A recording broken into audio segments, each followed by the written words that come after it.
বৰ্তমান যুগত নাৰী পুৰুষতকৈ কোনো গুণে কম নহয়। বৰঞ্চ শিক্ষা, কৰ্মসংস্থান, ক্ৰীড়া আৰু প্ৰযুক্তিৰ দৰে প্ৰতিটো ক্ষেত্ৰতে সমানে আগবাঢ়ি গৈছে। ঘৰুৱা দায়িত্বৰ লগতে তেওঁলোকে টমটম চলোৱাৰ পৰা মহাকাশ বিজ্ঞানলৈকে সকলোতে নিজৰ পাৰদৰ্শিতা প্ৰদৰ্শন কৰি স্বাৱলম্বী হৈ উঠিছে।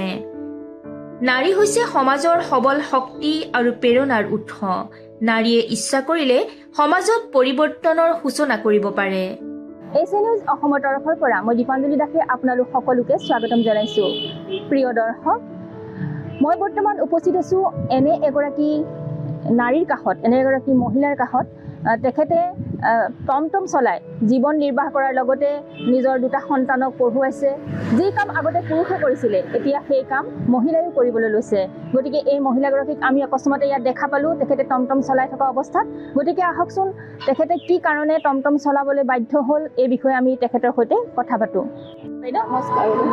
আপোনাৰ নামটো আৰু আপোনাৰ ঘৰ ক'ত বাৰু? মোৰ নাম শ্ৰীমতী প্ৰবীণা কছাৰী, মোৰ ঘৰ তিতাবৰ দেওঘৰীয়া।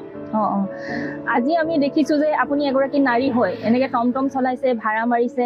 আচলতে আপুনি টমটম চলাবলৈ কিয় বাধ্য হ'ব লগা হ'ল? বাধ্য সেইকাৰণে মোৰ মানুহজন নাই, গতিকে মোৰ ঘৰত কোনো ইনকম নাই। ল'ৰাটো বৰ্তমান সৰু হৈ আছে, ছোৱালীজনী আছিলে, তাইক এতিয়া পঢ়ুৱাব নোৱাৰিলোঁ টকা পইচা অসুবিধাতে। কি পঢ়ি আছিলে ছোৱালীজনীয়ে? BA পঢ়ি আছিলে, ছেকেণ্ড চেমলৈ পাইছিলে। এতিয়া মই বৰ্তমান মানে টমটমখন চলাই ঘৰখন চলাই আছোঁ।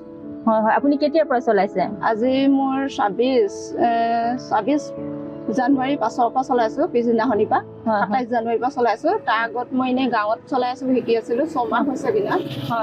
এতিয়া আপুনি কেনেকৈ টমটমখন কিনিব পৰা হ'ল? পইচা আছিলে নে কি? নাই, গোটৰ পৰা পইচা ল'লোঁ। গোটৰ পৰা ধাৰ লৈ পেলাই আপুনি টমটম চলাইছে? বন্ধনৰ পৰা লৈছোঁ, এনেকৈ পইচা লৈ পেলাই টমটমখন কিনিছোঁ। এতিয়া আপোনাৰ ঘৰ চলিব পৰাকৈ ইনকম হয়নে? আৰু তেনেকে মই মোটামুটিকে চলি আছোঁ। মানে গোটতো দিব লাগে নহয়, কেতিয়াবা অসুবিধা হয় আৰু। যিহেতু আকৌ ছেকেণ্ড হেণ্ড ভালো কৰিব লাগে। এখন ছেকেণ্ড হেণ্ড নেকি? Second hand. আচ্ছা। মানে কেতিয়াবা ভাল কৰিবলগীয়াও হয় নাই, বেমাৰ আজাৰো থাকে। অকণমান অসুবিধা হয়। যেনেকে তেনেকে এতিয়া নচলিলেও উপায় নাই, মানে নকৰিলেও উপায় নাই, এনেকুৱা হৈছে। ঘৰখনত কোনো ইনকমো নাই, সেইটো কাৰণে মানে এতিয়া ওলাই নাহিলেও উপায় নাই মানে। এতিয়া আপুনি কেতিয়াবা ধৰক, এতিয়া আপুনি মহিলা হিচাপে টমটম চলাইছে, এনে গ্ৰাহকসকলৰ পৰা কেতিয়াবা কিবা বেয়া ব্যৱহাৰ বা কিবা তেনেকুৱা কিবা পাইছে নেকি? নাই, তেনেকুৱা ব্যৱহাৰ বাৰু কোনেও কৰা নাই। যিসকলে পাইছে সকলোৱে মোক ছাপোৰ্ট কৰিছে, ভাল কাম কৰিছে, কৰা কৈছে সকলোৱে। সেইকাৰণে ছাপোৰ্ট পাই ভাল লাগিছে বাৰু, সেইকাৰণে ওলাই আহিছোঁ। ঠিক আছে, আমিও ভাল পাইছোঁ। আপুনি এগৰাকী মহিলা হৈ আত্মনিৰ্ভৰশীলতাৰ পথত আগবাঢ়ি গৈছে। অন্য একো কাম নকৰি ধৰক এটা অগতানুগতিক কাম আপুনি কৰিছে। আপোনাক দেখি নিশ্চয় আমাৰ মহিলাসকলো আগবাঢ়ি আহিব এই ক্ষেত্ৰত।